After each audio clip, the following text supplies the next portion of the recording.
familles, aux amis, aux participants et aux participantes de la Cap Martinique 2024. Je me présente, Joseph, heureux participant à la Cap Martinique 2024, en duo avec mon cousin Édouard.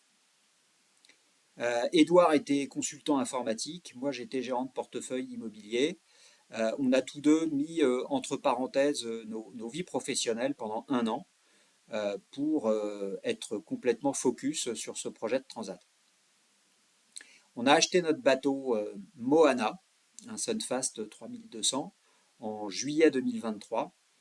Le bateau était basé en Espagne. Il a un peu bourlingué ce bateau. Il était à Nice au départ. Il a fait une Transquadra en 2012-2013. Il est revenu à la Trinité, racheté par François de Ribérol. Peut-être que certains ou certaines d'entre vous l'ont connu, à la SNT notamment. Malheureusement, suite à une longue maladie, il n'a pas pu faire cette transat. Il a revendu le bateau, qui est reparti donc en Espagne, où on est allé le chercher avec Édouard en juillet 2023. Il est revenu par la route. Ça nous a permis de participer notamment au Tour d'Uf fin juillet 2023, où il a recommencé à naviguer en région bretonne. Et puis en septembre, on a eu la chance de découvrir Orlabay et de pouvoir être inscrit au centre d'entraînement avec ce premier week-end d'entraînement fin septembre 2023. Et depuis, voilà, tous les 15 jours, à un rythme soutenu, nous faisons et nous suivons les entraînements avec Orlabay. En guise de slogan, Orlabay, c'est le kit parfait du Cap martiniquais. On ne pourrait pas mieux dire, avec des gens super pros, super sympas, des équipages qui sont dans l'échange. Euh, Quand on est arrivé, on se posait mille et une questions qui ont trouvé réponse sur le ponton visiteur, ce fameux ponton V où il y a tant d'échanges et où Orlabay a eu l'élégance de négocier avec le port de la Trinité des places au port de bateaux qui n'étaient pas rattachés, au port.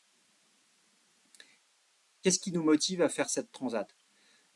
Pour ma part, c'est ma première, j'ai 54 ans et il était temps que j'en fasse une. Édouard, c'est pas sa première transat, mais c'est sa première en course et en duo. Notre CV voile, c'est avant tout notre attachement familial à la Bretagne, à la région Bretagne. C'est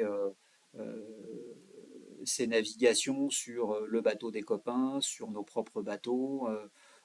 Moi, j'ai fait beaucoup de planches à voile, de funboard, de kitesurf, de surf. Pour la petite anecdote, mon premier bateau, c'était un topper. Ce petit dériveur anglais, là, qui était aussi le premier bateau d'Hélène MacArthur. Alors, je me dis que c'était une bonne école. Édouard, pour sa part, a fait du Mini 650. Il était l'heureux propriétaire d'un Mini qu'il a préparé. Il a fait des qualifications. Malheureusement, il n'est pas allé au bout. Il n'a pas fait la transat pour des questions d'ordre familial. Mais en tout cas, cette Cap Martinique, pour lui, est un petit peu une revanche et l'occasion de se faire cette transat. En un mot, Édouard et moi, on est complémentaires. Il y avait tellement de sujets que voilà, on se les a un petit peu dispersés. Et on a réussi à cocher toutes les cases de cette longue checklist qu'est la préparation à une transat. Euh, c'est l'énergie du bord, c'est le gréement, c'est la pharmacie, c'est les sujets administratifs, c'est euh, les stages de survie, c'est les parcours qualificatifs. Ben voilà. Tout ça, on arrive au bout et on est très content d'avoir coché toutes les cases. Moana porte les couleurs de l'association Petit Prince. Petit Prince est une association qui organise les rêves d'enfants malades. Voilà, ceux qui veulent aller voir un match de foot, ceux qui veulent aller voir euh, une, une chanteuse ou son chanteur préféré. Petit Prince organise ça, en espérant que nous, au retour de notre transat, le rêve d'un de ses enfants, ce sera d'aller faire du bateau et on sera super content de les accompagner. Pour ça, on a organisé une collecte auprès de notre réseau et on est très content d'y participer. Nos objectifs de performance sont mesurés, surtout lorsqu'on voit le niveau des bateaux qui nous entourent dans le centre d'entraînement Orlabay. Il faut être réaliste que voilà, on ne sera pas au contact des premiers. Mais nos deux objectifs, il faut se les remémorer, c'est de traverser en sécurité et de prendre du plaisir. Alors prendre du plaisir, c'est aussi manger correctement à bord. Et là, pour le coup, on a fait un choix assez singulier de prendre pas mal de produits frais à bord. Moi, dans une première vie professionnelle, j'étais dans la restauration et j'avais à cœur de me lancer aussi un petit peu ce challenge de dire qu'avec quasiment rien, c'est-à-dire deux brûleurs à gaz, on arrive à faire de belles choses, de conserver des aliments, des fruits et légumes. Certains euh, vont se conserver correctement pendant 2 jours, d'autres pendant une semaine, d'autres pendant un mois. Avec un autocuiseur, on se fera des patates, on se fera des carottes, des choux, et on va faire de belles choses.